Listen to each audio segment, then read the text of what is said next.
Coming up on Ag Week TV, USDA hits supply chain and shipping issues head on to help move U.S. ag exports.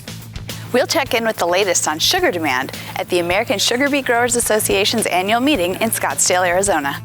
They're a common part of the spring cattle sales season, how auctioneers drive the big money buys. And we'll feature a unique goat and cattle operation in northeast South Dakota.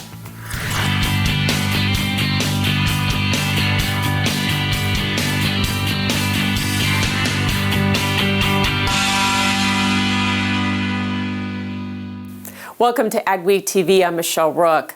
This week, U.S. Ag Secretary Tom Vilsack announced a pilot program to help address the export side of the supply chain crisis and improve service for shippers of U.S. ag products. At a webinar hosted by AgriPulse, Vilsack said they'll partner with California's Port of Oakland to establish a loading area to fill containers with U.S. ag goods. They'll pay 60% of the startup and subsidize exporters for logistical costs and hope to have it operational by early March. And the goal of this is essentially to get a quicker pickup of empty containers, provide access so those containers can be filled with agricultural products, avoid the congestion that often occurs in the ports, and hopefully avoid surcharges and additional fees, and in fact, hopefully see many of those empty containers filled with agricultural products. Vilsack says the result will be more reliable shipping and expanded exports to 7 of the top 10 markets in Southeast Asia. The goal is to expand the program to other ports on the coast. Supply chain and shipping disruptions, high ocean freight rates, the trucker shortage, and import tariffs have all combined to substantially increase the price of nearly everything farmers need to farm. At farm shows, it's been reflected in the price of inputs, equipment, parts, and anything constructed. Palace Builders sells grain bins and steel buildings and has had to raise their prices with the shortage of steel and other raw materials. It depends upon the size of the facility, but if you're talking about a grain bin, the price may have gone up 30 to 40%, and probably the same thing on a building. He says with the higher costs and long wait times for buildings, some farmers have put off projects and purchases. Somebody might be interested in putting up a facility, and if we can't get it in time for them to be any good for them, they just put it off or go someplace else. Koima Ag was proactive and ordered steel before the pandemic, so they've had a better supply of their forage harvester parts and smaller price increases. We have gone up, but we have not gone up that high. We're trying to keep it, manageable for us and for the customers. Ag companies say material prices are starting to level out, and they hope they'll go down slowly over the coming year. But few have ever seen this kind of a market. American sugar consumption has dropped 20% in the past 20 years, even as the population has grown. What does that mean for the industry and sugar beet growers? Jenny Schlecht has more from the American Sugar Beet Growers Association's annual meeting in this week's Ag Week cover story.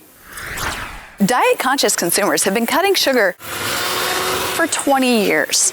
The future of sugar demand was a hot topic at the American Sugar Beet Growers Association's annual meeting in Scottsdale, Arizona. There is this misconception that we're eating lots of sugar and making people obese, and the fact is that we're eating less sugar than what we did 20 or 30 years ago. Studies showing a correlation between high fructose corn syrup consumption and obesity have had consumers cutting sugar for 2 decades.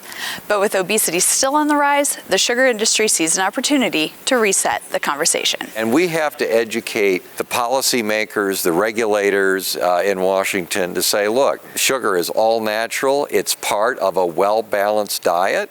We've just got to do this in a smart, balanced way where there's scientific evidence to back up your argument. The Real Sugar campaign has included influencer tours, targeted online marketing, and educational materials, as well as advocating for sugar's role in the diet. The more active on social media that the farmers are, the better. You only believe something if you see it. So the more videos and the pictures and the more to talk about the process, it goes a long way with consumers' feelings about sugar. In Scottsdale, Arizona, this is Jenny Schlecht for Ag Week. You can read more in the next Ag Week magazine and at agweek.com. Interseeding cover crops into corn can provide some benefits against pests and add beneficial insects. That's one of the findings of research conducted by a South Dakota foundation. Michael Bredesen is a biologist for the Agdisis Foundation. He spoke at the annual Food and Farming Conference in Fargo. He says the next step is to sign up 1,000 farms around the country to participate in a longer-term project to gather regenerative farm data. He says it's important for improving the ecosystem. When we interseed a cover crop, that creates the environment on the soil surface that makes it a more moist environment. There's shade there. There are alternative prey resources. There's pollen and nectar. You see an explosion of insect life. The conference was sponsored by the Northern Plains Sustainable Agriculture Society. AGP has announced plans for a new soybean processing plant in David City, Nebraska. The new facility will crush 50 million bushels of soybeans annually and follows the success of their new plant in Aberdeen, South Dakota.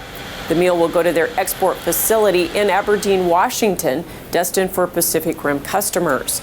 Officials say strong demand for protein and soybean oil drove the co-op's decision to build, as this plant will not produce biodiesel. AGP plans construction to be completed by 2025.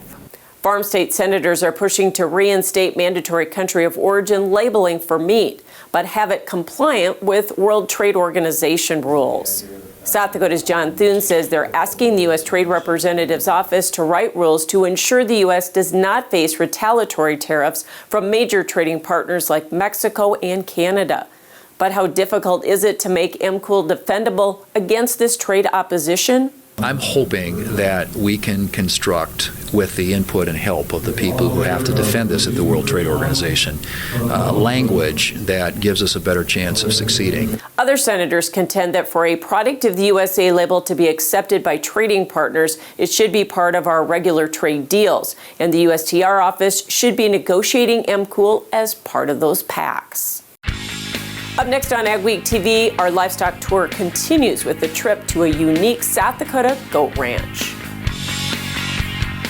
Small or large, Superior Grain Equipment has the storage, conditioning, and handling equipment to fit any size operation, with a wide variety of options and accessories, including our patented Blockbuster auger to help break up blockages over the center sump gate, and a full line of mixed flow grain dryers with even heating, excellent efficiency, and expandable capacities. Protect your investment and market your grain. Get superior quality, protection, and reliability with Superior Grain Equipment. The International Crop Expo is at Alaris Center February 16th and 17th. This is the region's best agriculture show of the year, packed full of the latest equipment and innovations. Take this opportunity to explore all areas of the agriculture world. Visit with ag professionals on hand and discuss the newest techniques and strategies in farming and much more. Set the date and visit Alaris Center February 16th and 17th for the International Crop Expo. Admission is free. Plan to be there. Every dollar counts on the farm, and there's a new technology that uses nanoparticles for more efficient delivery of nutrients to your crops. And when we combine all the data that we get off these trials, it's a 3-to-1 return average across the board. So you can save on inputs, and you also will get and can see a yield increase. Put it into our technology, and it helps hold it on, keeps it in the soil profile longer, it's more available to your plant. No special handling, easy to use, 4 ounces per acre. So really low use rate. You can put it in furrow, you can foliar apply it. 1 2.5 gallon jug treats 80 acres, so really easy to implement into a program. And I mean really all from between $3 to possibly $8 on a per acre cost to you to try it, so very inexpensive. Stop by the International Crop Expo or the International Sugar Beet Expo and visit our booth, or contact Erickson Custom Operations for more information. Powerful genetics at an incredible value. Join us for Olson's Red Power Bull Sale February 17th, 2022 at the ranch west of Argusville, North Dakota. We'll be selling 75 lots of 50 bulls featuring 15 2-year-old bulls, 3 fall bulls, and the top end of our yearling bulls. We're celebrating 86 years in the registered cattle business with our first year in our new heated sale facility. Join us for a noon meal and sale at 1 p.m. on February 17th, 2022 west of Argusville, North Dakota. The AgWeek Livestock Tour is brought to you by 701X, Transova, and Farmers Mutual of Nebraska. Our AgWeek Livestock Tour continues with a visit to a South Dakota operation raising unique goats along with cattle. Emily Beal takes us to the Lazy J Bar Ranch. Thanks, Michelle. Today I'm making a stop on AGWEEK's 2022 Livestock Tour in Mina, South Dakota with Stephanie Jung. So Stephanie, would you like to tell me a little bit about y'all's goat operation? Hi, we got started in the boar goats in 2010. We went and bought a pretty large herd of commercial goats, and we've just upgraded since then. What is your current number with your herd? We run about 130 mature does and usually somewhere around 50 kids coming back in. What do you guys market your offspring towards? Market goats, more commercial side, what does that look like? We host a production sale here at the ranch every year in April where we offer all of our spring-born doe kids and some select show wethers. So most of our breeder quality does and bucks go to other registered or commercial breeders. And yes, I do actually utilize quite a bit of our own buck power. And then, of course, go searching for bucks, too. I like nothing better than shopping for bulls and bucks, and horses. And looking forward, are you guys comfortable with this size? Would you like to grow? I think we're probably about capped out on herd size with just the two of us doing all this. Plus, we both have off-the-farm jobs. Makes it a little bit of a challenge when you run a couple hundred head of cows and about 200 head of goats and raise children as well. All right, well, thank you so much, Stephanie. On AGWEEK's 2022 Livestock Tour, this is Emily Beal for AGWEEK. The auctioneer can really make or break a sale. We caught up with one of the best, Roger Jacobs, at the annual Ellingson Simmental auction near Dahlen, North Dakota. He's lot 34. The auction's in your hands. Who'll be 20,000? Roger Jacobs has built a reputation as one of the best cattle auctioneers in the business. 15, we'll bid to 15. At 15,000, will you bid to 15? Now 5. One sale at a time. Soldable, 7,500. Jacobs was raised on a ranch in western North Dakota. When I was a younger kid, I tagged along to the sale barn with my father. I always liked listening to the auctioneer and thought it'd be a fun thing to do. He graduated from NDSU and worked in the cattle business for a few years before becoming an auctioneer. Now he's based out of Billings, Montana, and he calls auctions from California to New York and everywhere in between. Gotta go at 11,500. Anybody else? Jacobs calls from 80 to 100 cattle sales a year. He does a variety of breeds, but he specializes in purebred cattle. And he's considered one of the fastest and best auctioneers in the business. The highest priced bull I ever sold was $420,000. I believe the highest priced cow I ever sold was $450,000. Highest averaging sale would have been $30-some thousand per lot. Jacob says one of the best things about the job is that every day is different, although sometimes a little too much so. I've had cattle in the auction block with me. I had a bull jump the auction block and knock me out, and lost my sense of smell as a result of that 10 years ago. But I've seen him out in the crowd. I've seen everything happen. One of Jacob's former NDSU professors, now with the American Simmental Association, says Jacob's outgoing personality is part of what makes him a great auctioneer. He interacts with the crowd very well. He makes them comfortable and they trust him. And Jacob says he has no plans to slow down anytime soon. Every day is different. So if you don't learn something every day, it's time to pack it in and go home. I'm not ready for that. Make and break 15 at 14.5, 15 at 15. Jacob says he drives as much as 100,000 miles a year to auctions, although these days he flies to some of the farther ones. Still ahead, what you need to know about the Northern Corn and Soybean Expo.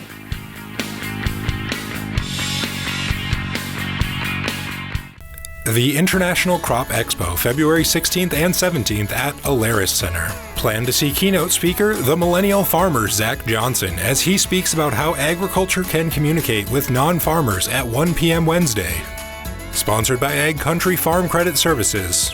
Thursday at 1 p.m., come listen to our panelists as they explain options and strategies farmers can use to boost income when yields are low. See you at the International Crop Expo, February 16th and 17th. For over 130 years, Farmers Mutual of Nebraska has been providing protection from the unexpected. Farmers and ranchers choose Farmers Mutual insurance coverage for their industry experience, prompt claim service, and unmatched financial strength. Experience an insurance plan that's customized for your operation. Visit fmne.com to contact an agent for a quote today. Farmers Mutual of Nebraska, always alongside you. Every season has an end. After spending your whole life building something, it can be hard to move on to your next stage in life. But when that time comes, you deserve to have someone you trust guide you through the process. And by trusting us to pass on your legacy, it gives someone else the chance to create their own. Every auction has a story. Let us share yours. Improve the profitability of your ranch by partnering with Top Herefords. Attend the bull sale February 11th, 2022 at the ranch near Gray City, North Dakota. When you buy a Top Herefords bull, you're getting top-of-the-line genetics and benefits of marketing your feeder cattle and replacement quality heifers direct. It's a common-sense approach to greater profits on your ranch. View the 2022 catalog at topherefords.com and join us at the bull sale February 11th, 2022 at 1 p.m. Risk management is not just for the grains. Livestock producers, did you know you can help protect the price of your production? Livestock Risk Protection, or LRP, is a great tool to help you protect the price of your years of hard work. LRP is available for feeder cattle, fat cattle, and swine. Besides the availability of price risk insurance in your production, cattle producers can also protect their pasture and hayland from the lack of rainfall with Pasture Rangeland Forage, or PRF insurance. To learn more about these programs, call Martinson Ag Risk Management. We missed out on the big winter storm this week, and Groundhog Day confirmed 6 more weeks of winter. But what is really ahead in the forecast? Here's John with our Agri-weather outlook. You know, the winter has only been cold in a relatively small area of the northern plains. A lot of the United States, it's been a relatively mild winter. Well, the northern plains and parts of southern Canada finally going to get a taste of a mild spell this week. I'll show you what's up with that. But rest assured, cold weather will dump back south and to other areas of the Great Lakes region as well. The storm track has been shifting mostly in the eastern Corn Belt and eastern seaboard with a lot of rain and snow there. That's not going to change. More stormy weather likely headed for those areas. So the frigid weather into the northern plains has been set up by a very persistent flow in the jet stream coming out of the northwest. Now, there are always variations of that. It'll go this way and that way and this way, and its angles will shift a little bit from time to time. This week, as we go in through the week, there's going to be a little bit of a bulge coming out into the northern plains. That should give us a nice little warm up early in the week. We'll cool down modestly, and then I look for it to warm up again later in the week. So a few rounds of at least potential melting weather into the northern plains. Eastern end of the Great Lakes will still stay relatively cold. Of course, a lot of this region has just had a massive snowstorm, and so that's going to help keep the weather fairly cool, as well as the persistent jet stream pattern. Note, we're still looking, though, at a northwest flow. That hasn't changed, and so as we get toward the weekend, we're likely to see colder weather dumping back. Probably not as cold as what we've been through recently, but it will look fairly cold toward this first weekend of February, and even some frigid air coming down at some point. As we move into the second week of the period, think mid-February, there will be kind of a leveling off. The jet stream still coming out of the northwest, so most of the Great Lakes, the northern plains, will be quite cold. This particular shape does favor another storm along the Atlantic coast area, and that's going to mean probably another round of significant moisture for the eastern edge of the Corn Belt at some point. And note where the cold air ends up at the end of the period. We're going to see more of that. In fact, I think we'll probably continue to see surges of cold weather into at least the northern plains and the western Great Lakes, not only through February, but the way it looks to me, I suspect we'll probably see that on at least into March this year. This first week, there will likely be one snow system, a little mid to late week, coming out of southern Canada, coming out of the southern Rockies, and that'll likely move across the northern tier. And we may see some of that snow getting into the northern Dakotas and parts of Minnesota. Probably not a huge snowmaker, but one that would be a shovelable, measurable snow. Most of the U.S. looks dry. Rain in the southeast and out over the Atlantic where it's raining on the fish. The second week, looking dry out west, probably a little snow for the spine of the Rockies. I see another wet system with rain and snow, and probably some freezing rain in between for the eastern part of the country. Northern plains, for the most part, looking like it's going to stay relatively dry. Saline can leave parts of a field unproductive, but now there's a solution. An Arizona company is taking technology developed for golf courses and using it to take salts out of the soil. Calcium's kind of the bully of the soil. and so it pushes off the other nutrients off of the soil colloids. We've taken areas that haven't produced a crop in almost 20 years and starting to actually get crops to grow back in those areas. We've got a number of areas where in the last 3 years, since 2017, to where we've taken fields from no production to basically full production today. It is worth the investment. I mean, we've got growth, we've got things that are happening. Because if we didn't do anything, we'd have nothing, and we'd be losing more, and it'd probably be leaching out further. Between the drain tile and calcine, you see now that we have vegetation. Stop by the International Crop Expo or the International Sugar Beet Expo and visit our booth, or contact Erickson Custom Operations for more information. Hamilton System Inc. in Drayton, North Dakota is the North American distributor of the Fantini corn and sunflower header. Both the L03 corn head and the G03 sunflower head have a simple, high-efficiency, low-maintenance PTO-driven gearbox, which eliminates slippage and power loss even in the most trying conditions. These heads are built with a solid one-piece frame and tubular steel construction that will withstand the harshest field conditions. Available in models from 4 to 18 rows, they adapt to any combine and come with a 4-year warranty on the transmission units. Growing up as a kid, Gateway was always the grain bin building and the grain handling people that were out in our area. One of the reasons we chose to go with Gateway was they're the leader in the industry and they are the #1 Brock dealer in the United States. We've really liked the Brock design and some of the designs that Gateway has come up with throughout the years. My best advice would be to just put your trust in them and let them come up with the design that's going to fit your needs. The Kaler Bull and Female Production Sale is happening February 20th at the farm near St. Charles, Minnesota. Come see 50 rugged Simmentals, Sim Angus bulls, and 25 powerful breds. Visit KalerCattle.com for more information and to request a catalog. Don't miss the Kaler Cattle Sale February 20th near St. Charles, Minnesota. Like so many events last year, the Northern Corn and Soybean Expo went virtual, but it's back live this year with a lot of great events. Rose Dunn talks with the organizers to give us a preview. And joining me now are Stephanie Sinner on the end with the North Dakota Soybean Council and Jean Henning with the North Dakota Corn Council. Like so many events, yours last year went virtual because of COVID, but this year you're back in person. Tell me about the day. The day is going to be on February 21st, 2022 at the Fargo Dome in Fargo, North Dakota.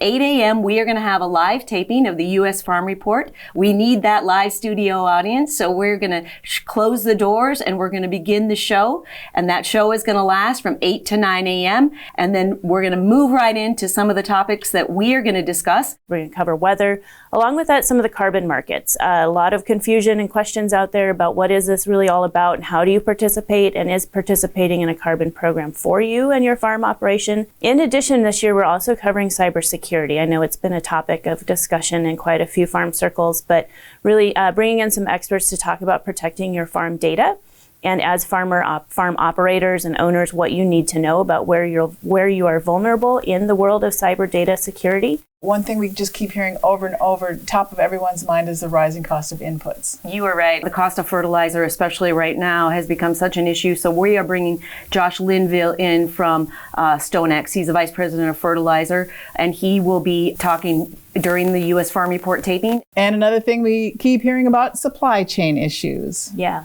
So we're going to round out Expo with a panel of experts talking about the supply chain issues, a topic that changes daily. With what everybody is experiencing from coast to coast, and really with international exports too. And then also talking about trucking.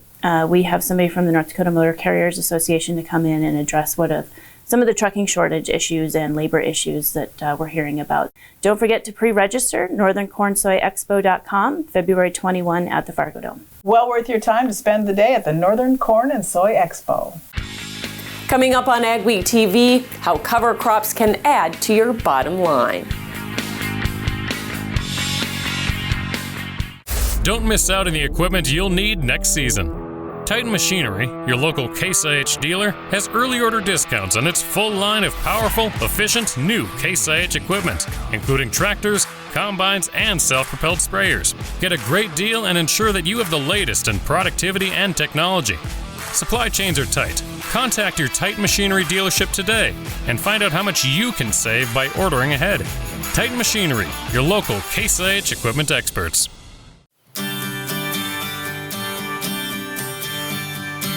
At Advanced Grain Handling Systems, we're your full-service grain dryer and bin project partner. We'll handle everything from start to finish. These guys are all in one. That was one of the big draws. They were the general. They took care of the electrical. They took care of the cement, took care of everything. Whether your next project is big or small, let our team help with it all. Visit advancedgrainhandling.com. The team at North Star Ag is committed to quality and committed to you. We're not just a full-service dealer, we're farmers too, so we know you need the best machinery and services that'll keep you going all season long. We have the largest equipment inventory in the upper Midwest with a well-equipped parts and service department. So whether you need machinery tomorrow or parts today, stop in and experience what North Star Ag can offer. Check out all our new and used equipment online at northstarag.com or call 701-361-4790. Improve the profitability of your ranch by partnering with Top Herefords. Attend the bull sale February 11th, 2022 at the ranch near Gray City, North Dakota. When you buy a Top Herefords bull, you're getting top-of-the-line genetics and benefits of marketing your feeder cattle and replacement quality heifers direct. It's a common-sense approach to greater profits on your ranch. View the 2022 catalog at topherefords.com and join us at the bull sale February 11th, 2022 at 1 p.m. Work, good pay, in a good life. It's the Trans Systems way. Good work, good pay, in a good life. Lets me live my way. Good work, good pay, in a good life. Trans Systems way. Good work, good pay, in a good life. Lets me live my way. It's the Trans Systems way. Good work. The Tour de Forage made its way through southern Minnesota over the past few weeks, touting the benefits of cover crops as forage. Forage specialist Jim Paulson is a retired nutritionist with University of Minnesota Extension, so he emphasizes the importance of high-quality feed for livestock. He says cover crops can be a valuable resource for farming systems, not just for feed, but other benefits, like improved soil health, water retention, and preventing soil erosion. So he says it's good for the environment as well as the bottom line. And when we can put livestock into the system where we can utilize some of those cover crops, we've got a win-win situation. The meetings were put on by the Midwest Forage Association, the University of Minnesota, and several other groups. Paulson says if you have questions, start with your local extension agent. Stories you'll only see on AgWeek.com and AgWeek magazine this week. Minnesota has no statewide regulations on carbon pipelines, meaning the two projects to capture carbon from Minnesota ethanol plants will have to go through individual counties for permits. And an annual report in North Dakota found cropland sales exceeded the 2013 record by 7.5%, or about $219 per acre. Thanks for watching this week's edition of AgWeek TV. Remember, for all your ag news, go to agweek.com and follow us on Facebook, Twitter, and Instagram. Have yourself a great and safe week.